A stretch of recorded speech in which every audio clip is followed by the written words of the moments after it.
Hi, I'm Christopher Stout, and I am the director of Christopher Stout Gallery, New York, which is opening in October. We are a gallery in East Williamsburg, which focuses specifically on New York artists who make subversive and difficult work.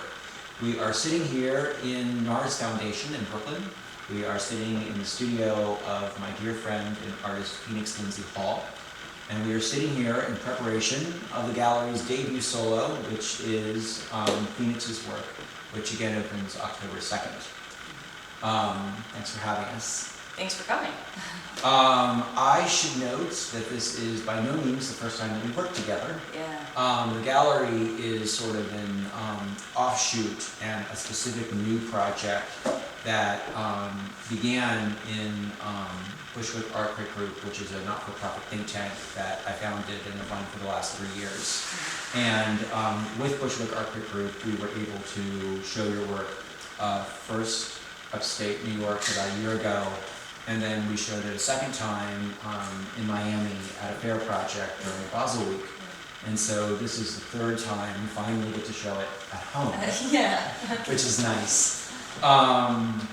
And so, you know, like I certainly feel very intimately connected with your work and knew it was the exact perfect way to, you know, begin the program of the gallery and to really help people appreciate and be intimate with what it is that we're trying to accomplish. But there may be people that don't know you or don't know you as well as we do. Sure. So, could you please talk to me about, you know, like your work and your art and what it is that you do? Yeah. So most of my work kind of centers around issues that arise from queer violence, specifically queer hate crimes. So it's one of those projects that once I got into it, it kind of consumed all of my work, and instead of it being a project now, that's just my body of work. Right. Which is a blessing because I get to kind of dig deep on this topic. So some of the works that I've got to show with you in the past are from a body of work called Crimes Against Nature that deals with the domestic, everyday pedestrian objects that are actually transformed and used as murder weapons in queer hate crimes that I've studied. So I started by I found that the research that existed around queer hate crimes was flawed in a lot of different ways. For example, the people that are kind of the most vulnerable are the people that are at the intersections of oppressions.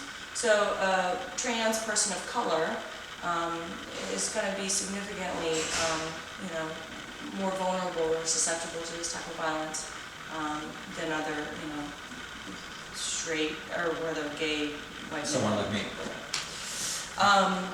But in the statistics, which the FBI holds, that's not accounted for. You're just like one or the other category. So I very quickly abandoned that and started to build my own spreadsheet, which is pretty morbid, but I needed to kind of track it. And I think what I was trying to do was to make sense out of a type of violence that's so nonsensical. Mm-hmm. So I have my little spreadsheet, and I'm kind of going through all the kind of particulars, names of victims and perpetrators and places. And in my category for weapon, there are all these everyday pedestrians, I have it, you have it in our homes, objects. And that really spoke to a fragility kind of lying under the surface of a domestic life that connects us all. Right. So I make those objects out of white, unglazed, bisque white ceramic. And when the object is still forming in the slip cast, I break the mold too soon, and then the object is so very malleable because it's wet clay. And I then twist it and push it and kind of pull the form so it starts to replicate the body during the act of violence. So what you have is like a twisted hammer or kind of gnarled wrench, a rope that's burnt. So the objects carry the evidence of the violence. Okay. That is a very accurate and also sombering Yeah.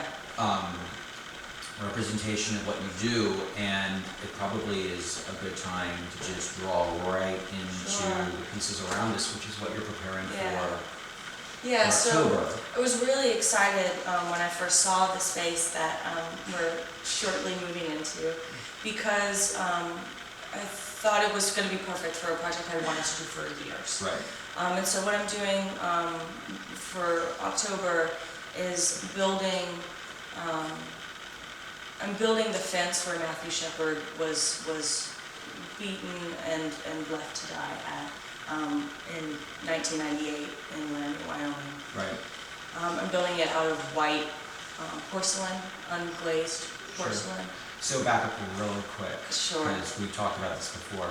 Who is Matthew Shepard? Yeah, so it strikes me so interesting as someone who's in their 30s that a lot of people don't know who Matthew Shepard is. A lot of younger people, maybe in their 20s. And I work with college-age students, and a lot of them, you know, when I tell them what my work is about, they don't know who he is. And so, thank you for asking. Matthew Shepard was, I'd say, the most infamous kind of well-known hate crime that happened in the 90s. He was picked up by two strangers at a bar, and then beaten, attempted to be robbed, but he only had $20. And then he was, they drove him out to this fence. It's Laramie, Wyoming, so it's beautiful big night sky and you know, a buck fence to keep the cattle in. And they severely beat him with the back end of a gun and left him there for 18 hours until a young guy who was 13 was riding his bike and saw him there and thought he was a scarecrow. And then he later died at the hospital. Right. This crime is significant to me, not just as a queer person, but is personally significant to me because it happened the same year I came out. And I came out from the South, so I felt like there was just a kind of a tapestry of violence to mine that was the background for my coming out story. Right. And later that year, I also lost an acquaintance to a queer hate crime, which In your hometown? Or? in my hometown. Okay. Yeah. So, and it's, you know, not a big town, but, you know, it had a lot of impact, and I actually knew the person who did it. We went to church together. So it certainly left a big mark on me. Sure. But it's so interesting, you know, my work was kind of starting to center around hate crimes, and I'd kind of gotten into it. And then I kind of realized, oh, I'm responding to something that happened, and it's not that I'd forgotten, but I just kind of displaced it for a little while, and then realized that I was making this work for that reason. So Sure. I think for me, Matthew Shepard represents not just his story, but the stories of so many people that have been taken from us that haven't had the publicity that he has and that his story has. Sure. I mean, I can only speak from my personal, but, you know, like, I certainly remember that time, and I, you know, like, anytime you hear about crime, like, you immediately feel this sort of like, oh, you know, like, I could be that victim, this impacts me, and I just don't feel safe, and it just, you know, like, and it speaks to a whole breadth, you know, whether it's physical oppression or social curriculum or social political, you know, or economic or all these things, and it just reminds us of, you know, like that threatened feeling.